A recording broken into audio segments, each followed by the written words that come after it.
Jadi penyampaian Bang Sungai ini sangat gagal total dari segala apa rangkaian yang Anda katakan itu sangat gagal. Maka saya katakan bahwa ini adalah salah satu manipulatif pikiran orang-orang Kristen untuk tidak mempercayai tentang Yesua yang disalib. Benar tidak Yesus pernah berkata, waspadalah kepada Kristus.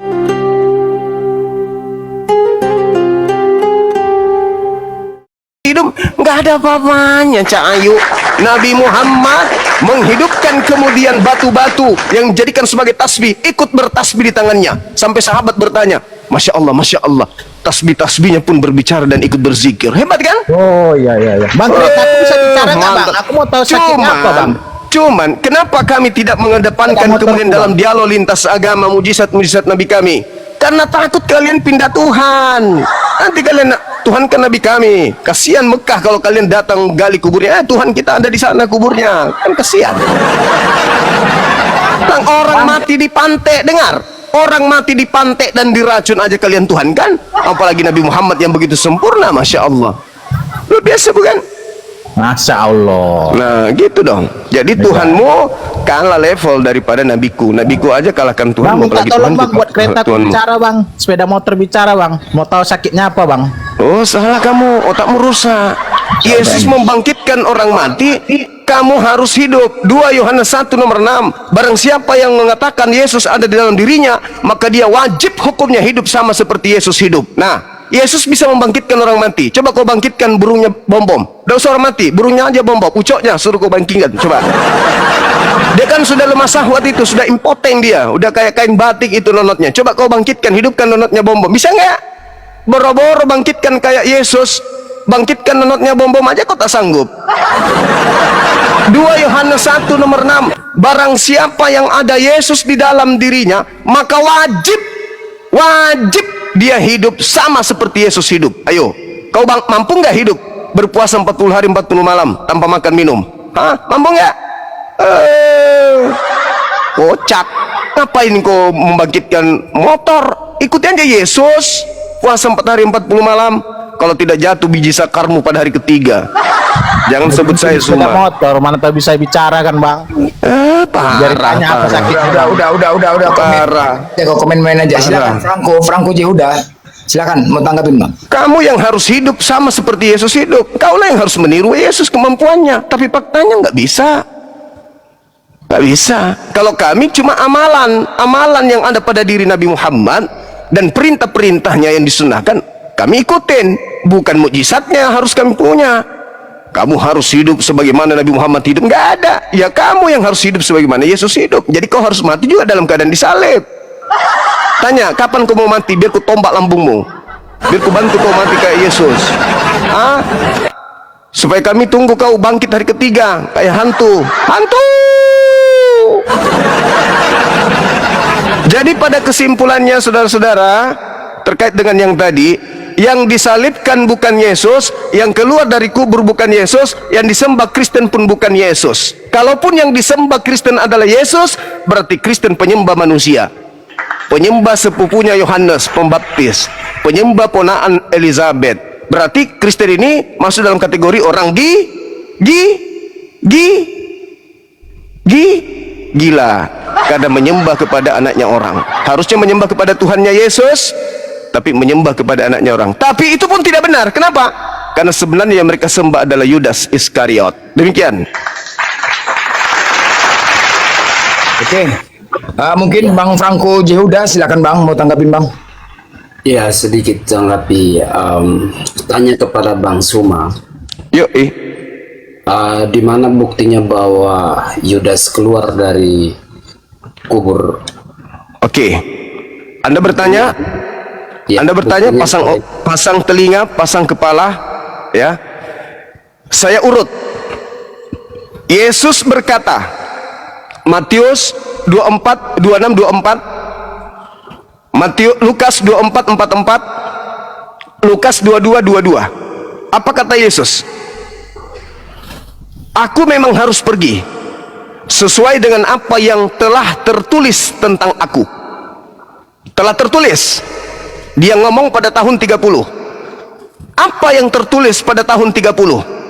4 kitab kanonik belum, surah-surah Paulus belum, Kisah Para Rasul belum tertulis, Ibrani belum tertulis, 1 Petrus 2 Petrus belum tertulis. Apa yang sudah tertulis? Kitabnya orang Yahudi. Berarti Yesus memang harus pergi sesuai dengan apa yang tertulis tentang dia di kitabnya orang Yahudi. Catat itu. Kemudian yang kedua, ketika Yesus melakukan pengajaran, Yesus mengatakan dalam Yohanes 6 nomor 70, bukankah aku yang memilih engkau yang 12? Satu di antaramu adalah iblis, yaitu Yudas. Satu. Yang kedua, Yesus memberikan nasihat kepada murid-muridnya bahwasanya Yesus mengatakan agar murid-murid waspada kepada penyesat yang datang kepada mereka dengan berkata, akulah dia. Lukas 21:8, Yesus berkata, waspadalah kepada penyesat yang datang kepada kalian dengan memakai namaku dan berkata, akulah dia. Nah, kita selidiki. Ketika di dalam Yohanes 18 nomor 5, nomor 6, nomor 7 dan seterusnya, orang-orang Roma datang bersama dengan Yudas ingin menangkap kemudian Yesus. Ada oknum yang berkata kepada mereka, siapa yang engkau cari? Oknum itu, kemudian mereka orang-orang Roma kemudian berkata, kami mencari Yesus dari kota Nazaret. Apa kata orang tersebut? Akulah dia. Ingat, tandanya penyesat itu awalnya mengaku akulah dia. Maka yang terjadi, ditangkap orang itu. Siapa yang kau cari? Yesus dari kota Nazaret. Akulah dia.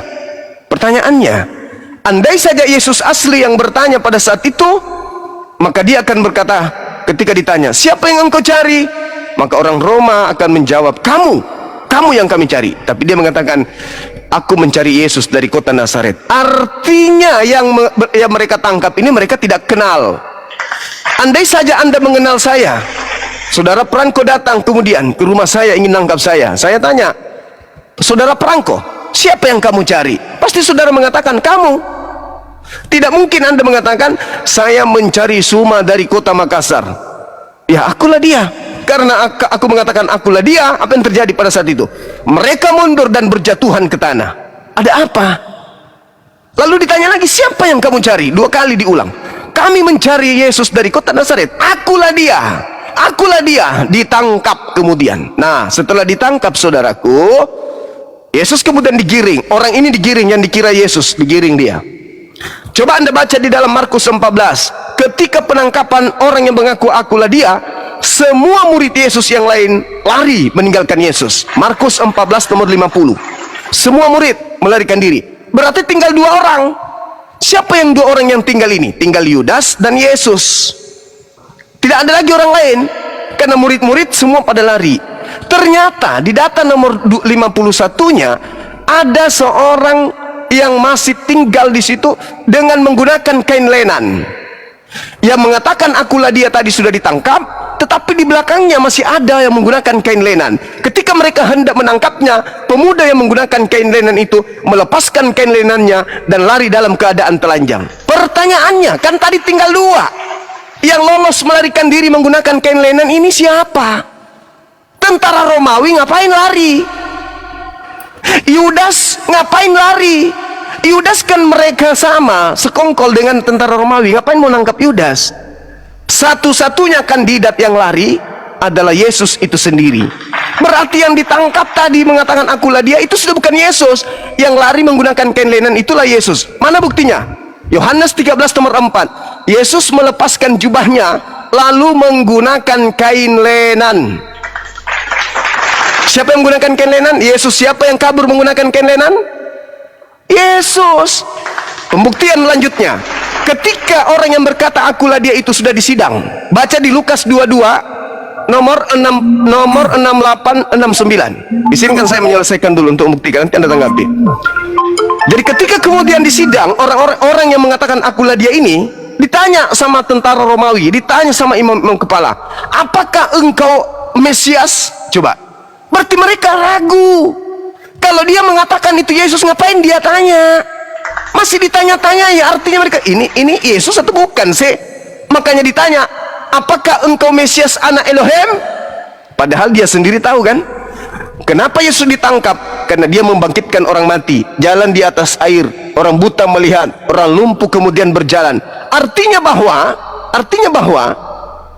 mereka sudah tahu Yesus ini adalah Mesias. Mereka sudah tahu. Makanya mereka rapat. Baca Yohanes 11 nomor 45 sampai nomor 57. Mereka rapat. Yesus kalau dibiarkan kemudian bermujizat, maka semakin banyak orang percaya kepada dia. Kalau itu sampai terjadi, maka bangsa kita akan dirampas oleh bangsa Romawi. Maka mereka sepakat membunuh Mesias. Tapi pada saat di sidang, orang itu masih ditanya, apakah kamu Mesias? Apa kata orang yang mengatakan akulah dia? Kamu yang mengatakan itu, apalagi gunanya aku berkata? Kamu sudah mengatakan itu kok. Lalu apa kata Yesus? Apa kata orang yang mengatakan akulah dia? Sekarang juga Yesus Mesias itu sudah duduk di sebelah kanan Tuhan yang Maha Kuasa. Coba.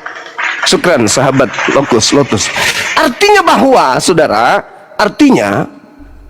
yang ditangkap berkata akulah dia inilah sang penyesat yang menurut Yesus, waspadalah kepada penyesat yang datang kepadamu dengan berkata akulah dia. Dia akan menyesatkan banyak orang. Nah, ketika ditanya apakah engkau Mesias, orang yang berkata akulah dia itu mengatakan, sekarang juga Yesus Mesias itu sudah duduk di sebelah kanan Bapa yang Maha Kuasa. Berarti yang duduk di sidang ini siapa? Sudah pasti bukan Yesus, karena menurut dia Yesus sudah duduk di atas di sebelah kanan Tuhan. Kemudian Anda lihat ketika di dalam Lukas 4 nomor 6, nomor 7 sampai nomor 13, Yesus dibawa oleh iblis. Apa kata iblis? Yesus, lihatlah segala kemegahan yang ada, segala kemuliaan yang ada, aku akan berikan kepadamu sekiranya engkau menyembah aku, sebab aku telah menerima segala kuasa itu dan aku berhak memberikan kepada siapapun yang aku kehendaki. Itu kata iblis. Apakah Yesus menerima segala kuasa tadi? Tidak. Yesus tidak menerima itu. Baca nomor 13-nya. Setelah iblis mencoba Yesus, iblis mundur lalu menunggu waktu yang tepat. Nah, saat kapan waktu yang tepat itu? Ingat, kata iblis, segala kuasa baik langit maupun bumi semuanya telah diserahkan kepadaku, dan aku berkuasa memberikan kepada siapapun yang aku kehendaki. Ingat, iblis berjanji memberikan segala kuasa, sebab segala kuasa langit dan bumi telah diberikan kepada iblis, dan iblis bisa memberikan kepada siapapun yang aku kehendaki. Catat itu. Apakah Yesus menerima kuasa itu? Tidak. Berarti bukan Yesus kemudian dia menerima kuasa dari iblis. Nah, ketika Yesus ditanya oleh orang Farisi, Guru, berikan kami suatu tanda. Apa kata Yesus? Matius 12 nomor 38 sampai 40. Angkatan jahat ini, orang-orang jahat ini minta satu tanda, dan tidak akan diberikan satu tanda apapun selain tanda Yunus. Sebab Yunus 3 hari 3 malam dalam perut ikan, demikian juga anak manusia 3 hari 3 malam dalam perut bumi. Ini tanda untuk siapa? Tanda untuk angkatan jahat. Catat itu. Kemudian Yesus berkata, ketika dia ingin ditangkap di dalam Lukas 22 nomor 53, nomor 44, Yesus berdoa, Bapa, sekiranya mungkin biarlah beban ini berlalu, cawan ini berlalu, tapi bukan atas kehendakku, namun atas kehendakmu. Maka seorang malaikat turun dari langit memberikan kekuatan kepada Yesus, sehingga dia makin sungguh-sungguh berdoa, peluhnya kemudian menetes seperti darah yang menetes ke tanah. Yesus didatangi malaikat untuk apa? Untuk disalib? No. Yesus dinubuatkan untuk diangkat oleh malaikat.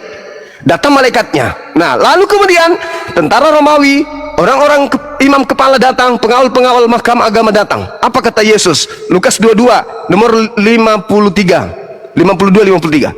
Sang kamu aku ini penjahat, kamu pikir aku ini penyamun, sampai kamu datang ingin menangkap aku bersama pedang dan pentungan? Bukankah setiap hari kita bersama-sama mengajar di bait suci? Tetapi saatmu sudah tiba dan saatnya kuasa kegelapan. Tuh, saatnya kuasa kegelapan.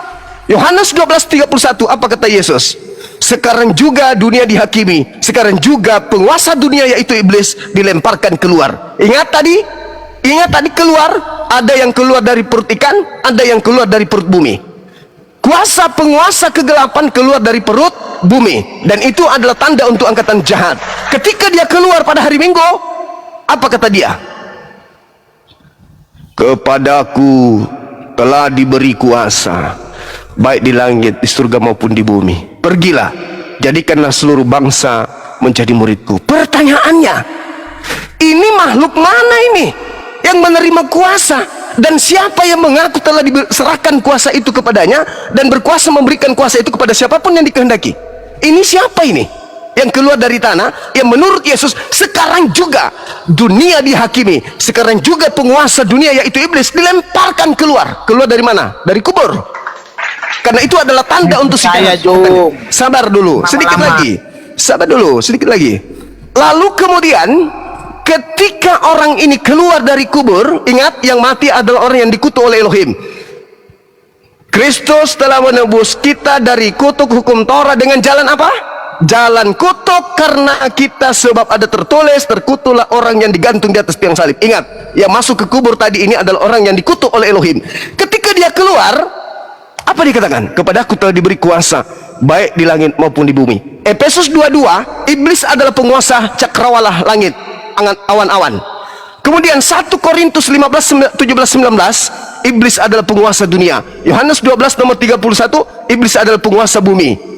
Artinya bahwa iblis penguasa cakrawala langit, iblis penguasa bumi. Ketika ada yang keluar dari bumi, dari perut bumi, apa dikatakan? Kepadaku telah diberi kuasa, baik di langit maupun di bumi. Pergilah, jadikanlah seluruh manusia menjadi pengikutku. Itu siapa? Yesus berkata, jangan kau kemana-mana, kamu harus pergi kepada bangsa dari Israel saja, domba-domba yang sesat saja. Jangan kau pergi ke bangsa lain. Tapi yang satu ini, pergilah ke seluruh bangsa, jadikanlah seluruh bangsa menjadi muridku. Jadi ada Yesus yang asli, ada kemudian penyesat yang menggunakan nama Yesus. Ingat pesan Yesus di Matius 24 nomor 4, nomor 5 sampai nomor 31. Apa kata Yesus? Waspadalah kepada penyesat yang datang kepadamu dengan memakai namaku dan bersabar. Saya minta maaf Bang Suma, terlalu kepanjangan dan itu membosankan. 30 detik lagi, 30 detik. Membosankan bagi orang yang sudah keciduk menyembah setan. Iya betul, saya maklum itu. Tapi orang Kristen, sabar. Tapi orang Kristen yang cinta kepada ilmu pengetahuan dan ragu terhadap imannya, pasti menganggap bahwa apa yang disampaikan Bang Suma ini adalah 6 SKS. Pahami itu. Jadi ketika kemudian Yesus mengatakan, waspadalah kepada iblis yang datang kepadamu memakai namaku dan berkata akulah Kristus, iblisnya akan menyesatkan banyak orang. Pertanyaannya muncul kemudian, siapa yang memakai nama Yesus untuk menyesatkan banyak orang? Dan banyak orang yang disesatkan itu kemudian mana? Siapa mereka? Silakan.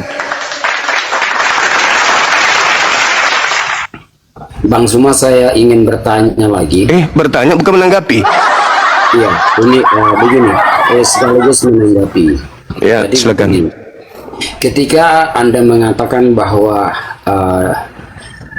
pada saat Yesus ditangkap, mundurlah semua yang ada di situ dan terjatuh, Yesus langsung melarikan diri. Pada waktu itu berarti Yesua langsung terangkat ke langit, ataukah memang dia masih berada di sekitar atau masih berada di muka bumi? Yang kedua, itu poin pertama. Poin kedua adalah pada waktu yang sama ketika dia ditangkap, pada waktu itu Petrus mengambil pedangnya, ya. Anda mengatakan bahwa dia sudah melarikan diri. Ketika Petrus menghunuskan pedangnya, ya, lalu memotong Malkus dan telinganya itu terpotong, pada waktu itu Yesua lah yang menyembuhkan telinga itu. Kalau Yudas yang Anda katakan bahwa dialah yang menyembuhkan si Malkus, maka ini adalah kejanggalan penyampaianmu secara total, itu gagal. Karena pada waktu orang berjatuhan, lalu Yesus itu meninggalkan, melarikan diri, maka semua apa yang Bang Suma jelaskan itu adalah gagal total. Karena pada waktu Malkus dipotong telinganya, ya, Malkus dipotong telinganya, itu Yesua langsung menyembuhkan. Nah, ketika waktu tentara Roma datang, lalu bertanya, Yesua mengatakan akulah dia. Dan pada waktu itu mereka terjatuh dan Yesua lari karena Anda mengatakan bahwa Yesua meninggalkan dan lari. Nah, pada saat itu Yesua mengatakan kepada Petrus, karena Petrus memotong telinga Malkus dan dialah yang menyembuhkan. Apakah Yudas sanggup untuk menyembuhkan telinga? Itu poin kedua. Poin ketiga. Makasih Bang Ferry. Poin ketiga. Ketika Yesua yang sudah mati dan terkubur lalu keluar dari kubur, Anda mengatakan bahwa Yudas yang keluar dari kubur. Apakah Yudas adalah seorang dia bisa membuat sebuah mujizat? Itu poin ketiga. Poin keempat, ketika Yesua berada di tiang salib, apakah dia berani mengatakan bahwa hari ini kamu bersama seorang penjahat? Dia mengatakan hari ini juga kamu bersama-sama dengan aku di Taman Firdaus. Apakah Yudas berani mengatakan demikian kepada salah satu penjahat demikian? Poin kelima, ketika crucify, penderitaan yang harus dilalui dan dihukum. Pada waktu itu, apakah para imam-imam, apakah Yudas, apakah mereka tidak tahu tampaknya Yesua? Sedangkan Anda mengatakan bahwa Yesua sudah lari. Sedangkan penderitaan yang harus dia jalani, cawan ini dia harus lalui. Tetapi Anda mengatakan bahwa dia tidak melakukan hal itu. Pada saat the last supper, Yesua berkata kepada para murid-muridnya untuk mengatakan bahwa di antara kamu ini ada salah satu yang mengkhianati aku. So one of those you will be betrayed me. Yang kedua, yang keberapa itu? Saya mau katakan, ketika Yesua mengangkat roti dan anggur untuk dia katakan bahwa inilah tubuhku dan darahku, darah perjanjian baru yang kutumpahkan bagi kalian. Makan dan minumlah, kenangkanlah aku sampai aku datang. Itu melambangkan darah yang harus tercucur. Dan itu dia harus mengatakan bahwa kamu harus memperingatkan aku sampai aku datang. Maka Yesua memiliki kerajaan yang tidak berkesudahan. Maka Yesua mendirikan bahwa di dalam Matius 18:16, dialah yang mendirikan eklesia untuk mengatakan kepada para muridnya. He encouraged the people untuk percaya bahwa Yesua punya kerajaan tidak berkesudahan, yang artinya diperingatkan sampai Tuhan, sampai Yesua itu akan datang yang kedua kali. Jadi penyampaian Bang Sungai ini sangat gagal total. Dari segala apa rangkaian yang Anda katakan itu sangat gagal. Maka saya katakan bahwa ini adalah salah satu manipulatif pikiran orang-orang Kristen untuk tidak mempercayai tentang Yesua yang disalib. Padahal karena itu semua adalah di dalam nubuat-nubuat yang Yesua harus menderita, harus sacrifice, dan Yesua itu diketahui oleh Bapa bahwa dia harus menderita dan dia harus taat sampai mati. Dan itu tidak disangkal bahwa harus dia melakukan. Maka dikatakan di dalam Lukas 11 ayat 36 mengatakan bahwa cawan ini harus dilalui sama dia. Penderitaan yang harus dilalui. Jadi saya pikir bahwa sia-sialah penyampaian Bang Zuma untuk memberitakan tentang Yesua yang Anda katakan bahwa itu tidak disalib, digantikan oleh Yudas, dan itu sesuatu yang janggal buat saya. Terima kasih Bang Zuma. Oke, baik, thank you. Masya Allah, tepuk tangan dulu. Saya ingin menyampaikan satu hal dan mohon ditanggapi. Benar tidak Yesus pernah berkata, waspadalah kepada Kristus palsu, di mana Kristus palsu akan melakukan banyak tanda yang dahsyat dan mujizat-mujizat. Apakah Anda percaya? Iya, betul, termasuk Bang Zuma adalah saya nggak ada mujizat, saya cuma menghafal Bible saja. Itu kan saya ulang lagi, sabar, gantian kita Bang, gantian kita ngomong. Kristus palsu, Matius 24 nomor 24, akan melakukan banyak tanda yang dahsyat. Jadi kalau hanya sekedar potong kuping lalu menyambungkan, itu mah kecil bagi setan. Dan mujizat-mujizat tujuannya apa? Sekiranya mungkin dengan tanda dahsyat dan mujizat itu dia menyesatkan banyak orang. Dicatat. Kemudian iblis berkata kepada Yesus, kepadaku telah diserahkan segala kuasa, baik di langit maupun di bumi. Kata siapa? Kata iblis. Segala kuasa. Jadi kalau segala kuasa diberikan kepada iblis, dan iblis memberikan kepada Yudas pengganti Yesus untuk nyambung ini, saya pun kalau saya tebas leher Anda sekarang sudah ada lem Korea, bisa ku sambung itu, Bang. Bukan. Di mana? Sebentar. Di mana iblis itu diberi kuasa? Di dalam Matius 28 ayat 18. Dengar baik-baik. Tidak, sebentar. Iya. Kita berdiskusi dengan baik. Ketika Matius 28 ayat 18, Yesus berkata lah, dialah yang diberi kuasa, dialah yang diberi kuasa oleh Bapa untuk memiliki otoritas untuk menguasai di bumi maupun di surga. Tunjukkan data bahwa iblis mendapatkan otoritas penuh dari Allah untuk menguasai, bukan Allah, Yesus, Yahweh atau. Pernah Anda mendengarkan ucapan Yesus, Simon, iblis telah diberi izin? Pernah Anda mendengarkan itu kata Yesus? Pernah? Jawab jujur. Sebentar Bang Suma. Pertanyaan saya, ketika Anda mengatakan, Bang Suma yang terhormat, ketika Anda mengatakan bahwa iblis diberi kuasa otoritas penuh oleh Sang Bapa atau Yahweh atau Elohim, Anda mengatakan demikian. Di mana pernyataan itu dalam kitab suci bahwa Bapa Yahweh atau Elohim memberikan otoritas penuh untuk menguasai di bumi maupun di sorga? Di mana? Ada tertulis. Kejadian 3 nomor 13. Di mana ada tertulis? Anda bertanya, saya jawab. Sabar dulu, jangan kayak orang di gereja. Aku Tuhan akan mengadakan permusuhan antara keturunanmu dan keturunannya. Kamu sanggup meremukkan tumitnya. Dia sanggup meremukkan kepalamu. Berarti iblis sudah diberi kuasa. Yesus pun mengatakan itu. Iblis telah diberi.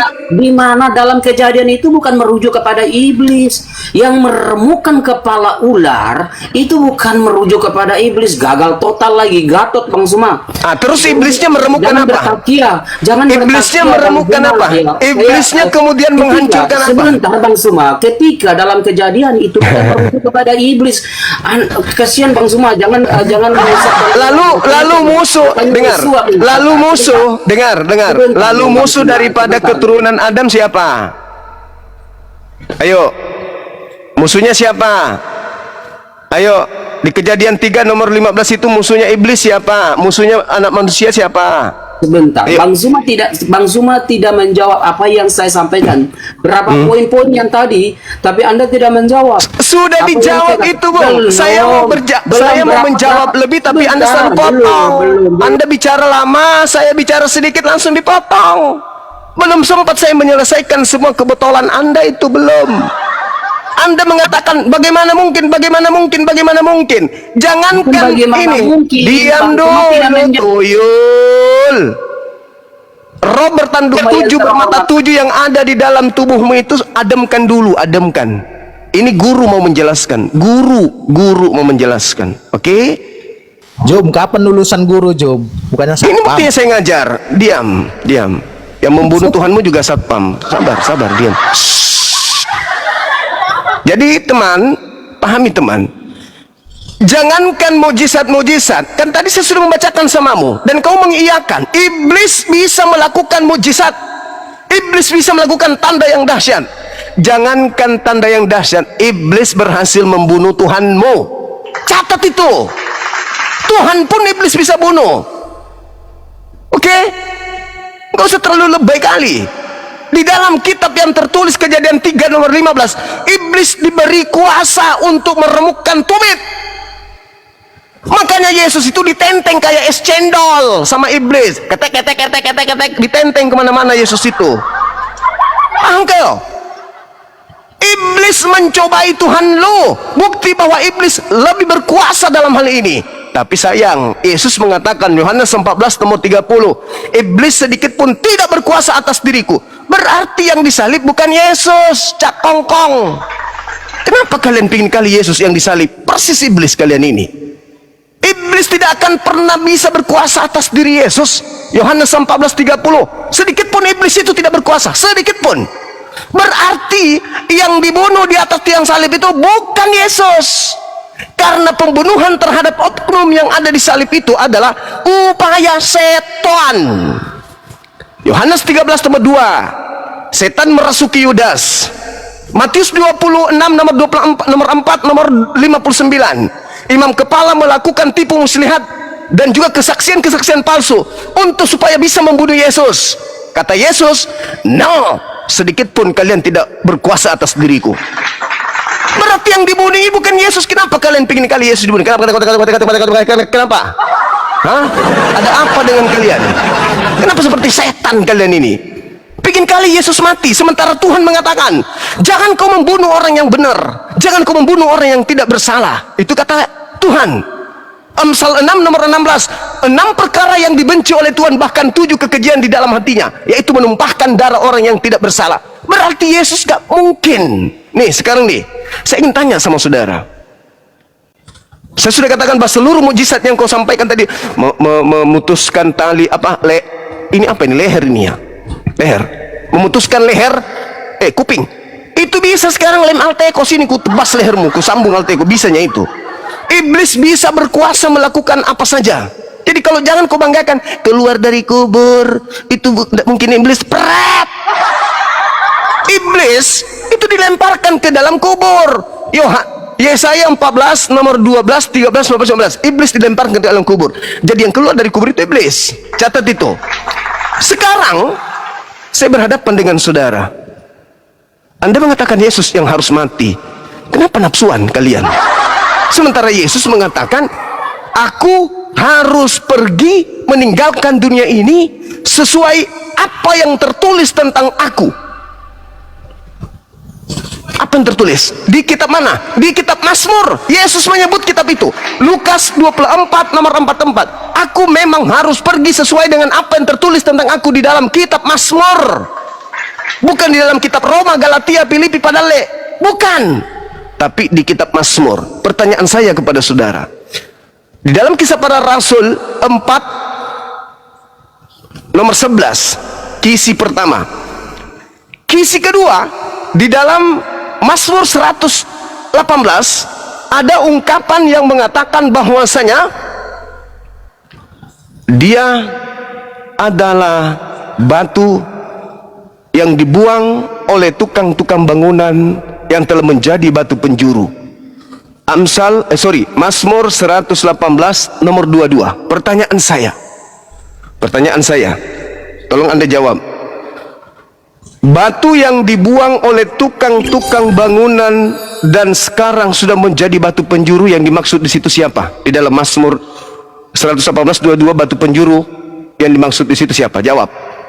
Jawab, itu aja dulu. Begini, apa yang ditanyakan itu terlalu panjang, menjelaskan terlalu panjang, tetapi supaya kita tahu, Bang. Sebentar saya akan supaya jawab. kita tahu. Sebentar. Apakah Yesus yang disalib atau bukan, kan gitu? Sebentar. Enggak, kita tiktokan untuk sesi ini, kita tiktokan. Kan sudah dua kan? Belum ya? Oh iya. Tapi saya segini, guru yang terhormat, ya, guru yang terhormat. Anda menjelaskan banyak sekali, ya, guru yang terhormat. Tetapi tidak dapat poin saya. Tidak dapat poin karena Anda Kristen. Sebentar. Ya karena Anda Islam, makanya Anda terlalu. Ya, Kristen kan nggak pakai otak. Kristen nggak pakai otak. Dalam beragama nggak pakai otak. Gini, Islam itu hanya datang untuk merusak kehidupan manusia. Oh, nggak bisa. Yesus mengajarkan jangan membunuh. Yesus mengajarkan jangan membunuh. Yesus mengajarkan aku tidak akan mungkin dibunuh. Islam datang membersihkan Yesus dari fitnahan Kristen laknatullah. Tetapi sebentar. Tuh, ketika pertanyaan saya, saudara, pertanyaan saya. Di dalam Yesus mengatakan harus tergenapi semua yang tertulis tentang aku di dalam kitab Mazmur. Mazmur 118, batu penjuru yang dibuang oleh tukang bangunan sudah menjadi batu karang. Ayo, pertanyaan saya, itu siapa? Itu siapa? Jawab. Ini ada perkataan Bang Zuma aja sudah meleset. Batu yang kubuang menjadi batu karang. Ini kan maksudnya batu penjuru. Batu penjuru itu, dengar. Batu penjuru, kan dia sudah mengatakan kepada Petrus, aku akan mendirikan jemaatku di atas batu karang. Itu sinkron itu, Jangan lebay kali kau. Pertanyaan saya, di dalam Mazmur 118 nomor 22, batu itu yang dibuang oleh tukang-tukang bangunan telah menjadi batu penjuru. Pertanyaan saya, itu siapa? Supaya kita tahu apakah yang disalib itu Yesus atau Yudas. Usah kemana-mana ente mujizat-mujizat itu tadi lagi. Nanti ku kasih kau lem LT ko. Coba kau siliti telingamu itu nyambung lagi tuh kau lem LT ko, lem Korea, ya. Usah kau bawa itu, karena Yesus mengatakan iblis melakukan mujizat dan tanda-tanda yang dahsyat. Jadi nggak usah kau heran kenapa ada keluar dari kubur, kenapa dia bisa menyembuhkan orang, ya karena memang iblis sudah dikatakan oleh Yesus itu mampu melakukan itu semua. Nah, Lukas 24:44 harus digenapi semua yang tertulis tentang aku di dalam kitab Mazmur, kata Yesus. Pertanyaan saya, Mazmur 118:22, batu yang dibuang oleh tukang bangunan itu telah menjadi batu penjuru. Pertanyaan saya, itu siapa? Jawab. Syukran sahabat-sahabat. Jawab. Jadi artinya gini, Bang Zuma itu melewati apa yang sudah saya pertanyakan dari tadi. Itu tidak masuk akal semua. Yang saya Karena kamu Kristen. ya, Bang Zuma tidak menjawab hal ini. Bang Zuma tidak menjawab poin-poin yang ada. Anda tidak bisa membuktikan. Itu kan mujizat. Itu kan mujizat. Sebentar. Ya, itu poin pertama. Oke, Anda membantah tentang itu adalah mujizat. Nah, iblis kan bisa. Sebentar. Pada waktu yang melakukan bahwa telinga yang dipotong itu dilakukan oleh Yesus sendiri. Lalu Anda mengatakan bahwa pada saat yang sebelum Petrus memotong telinganya si Markus, pada waktu itu Yesus sudah melarikan diri. Itu benar? Anda katakan bahwa dia sudah melarikan diri. Kan sudah ku bilang, Bung. Ingat, dengar. Poin per poin. Yang menyembuhkan kemudian telinga orang itu, ya, itu sudah iblis yang datang dalam rupa Yesus. Sudah dibilang tadi. Apa orang ini? Iblis itu mampu melakukan mujizat apapun. Dan Yesus mengatakan, waspadalah kepada penyesat yang datang kepadamu, memakai namaku dan berkata, akulah Kristus. Berarti ada setan yang datang memakai nama Yesus dan berkata dia Kristus, mampu bermujizat. Kenalah itu.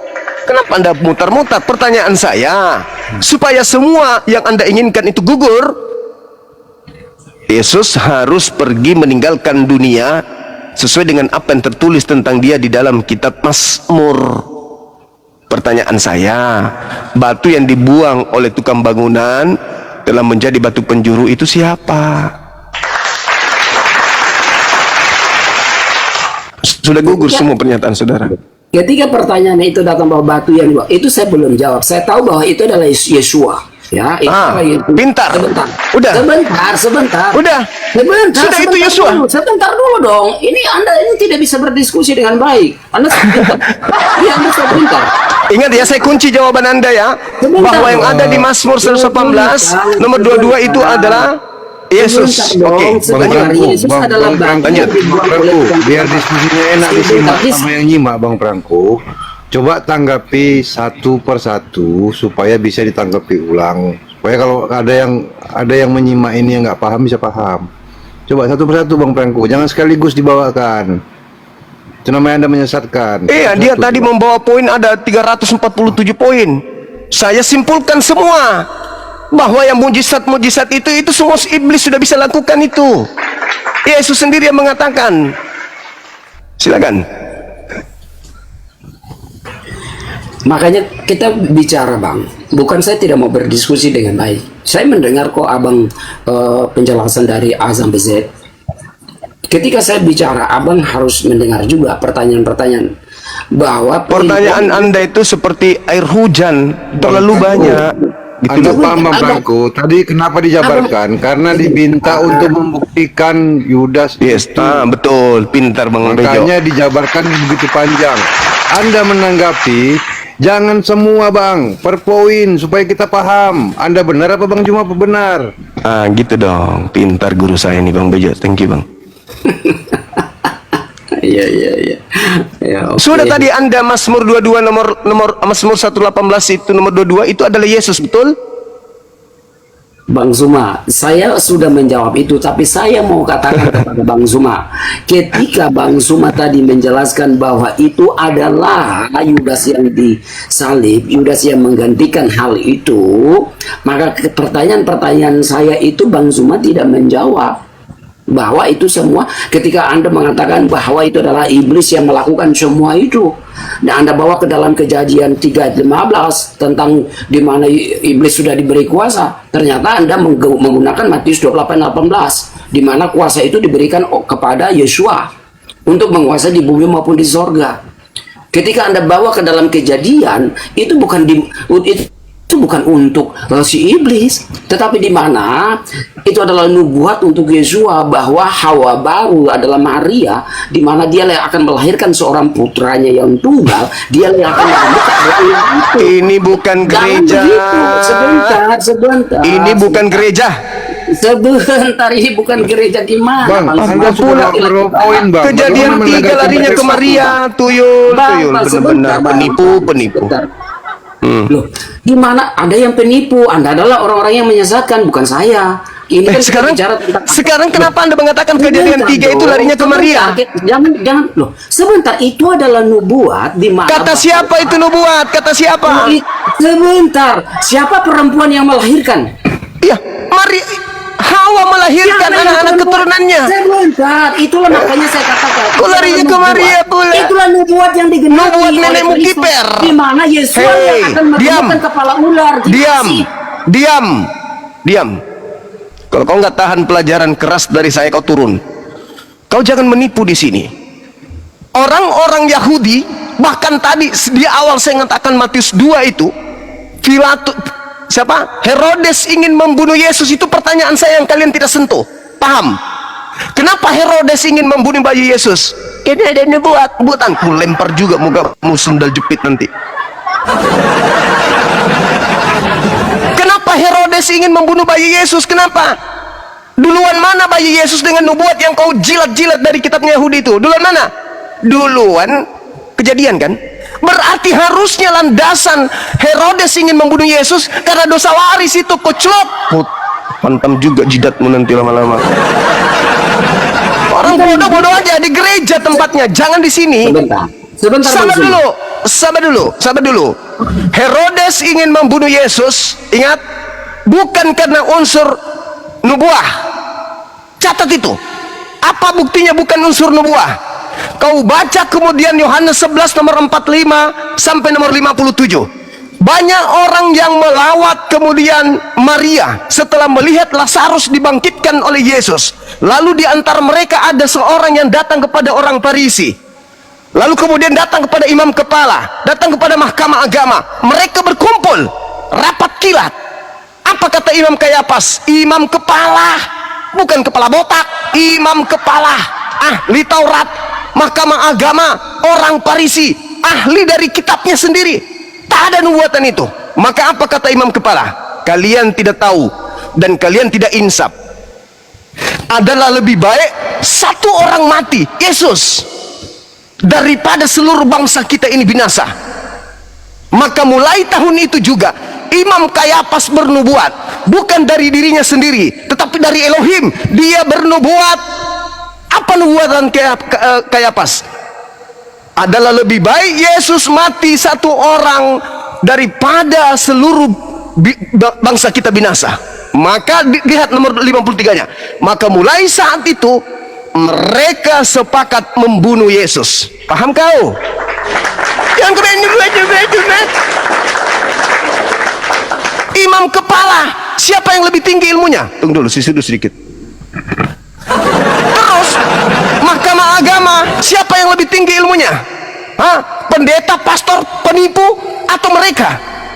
Imam kepala mahkamah agama sudah duduk di situ, semua orang-orang hebat, orang Farisi semua hebat. Mana lagi ada nubuatan? Justru mereka membuat nubuatan hari itu juga, tahun itu juga, bahwa Yesus harus mati untuk bangsa kita. Dari mana dia harus mati?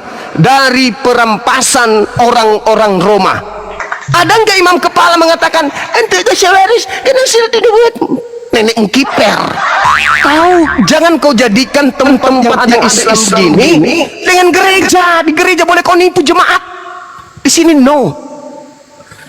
Pada saat bayi, Yesus ingin dibunuh oleh Raja Herodes, karena Raja Herodes tidak menginginkan adanya raja yang bangkit di tengah-tengah kaum Israel. Catat itu. Pada saat dia dewasa, iblis ingin membunuhnya. Apa tujuan iblis ingin mencobanya? Karena iblis melihat peluang nama Yesus bisa dijual kepada anak Adam, supaya anak Adam tidak menyembah Tuhan tetapi menyembah kepada Yesus. Catat itu. Yang ketiga, orang-orang Yahudi, imam kepala mahkamah agama, ingin membunuh Yesus. Karena apa? Karena takut bangsanya dirampas oleh bangsa Roma. Catat itu. Bagaimana dengan Yesus? Berpesan dia, kepada angkatan jahat diberikan tanda bangkit pada hari ketiga. Iblis, penguasa dunia, dilemparkan keluar dari kubur. Yohanes 12 nomor 31. Itu kata Yesus. Iblis mengatakan, kepadaku telah diberi kuasa segala yang ada di awan-awan. Efesus 2 nomor 2, iblis penguasa cakrawala langit. Yohanes kemudian 12:31, iblis penguasa bumi. Segala kuasa langit dan bumi telah diberikan kepadaku. Yudas telah menerimanya. Pergilah kepada seluruh bangsa, jadikanlah seluruh bangsa menjadi muridku. Jadilah Kristen. Jadi Kristen ini adalah penyembah iblis dalam nama Yesus Kristus. Catat,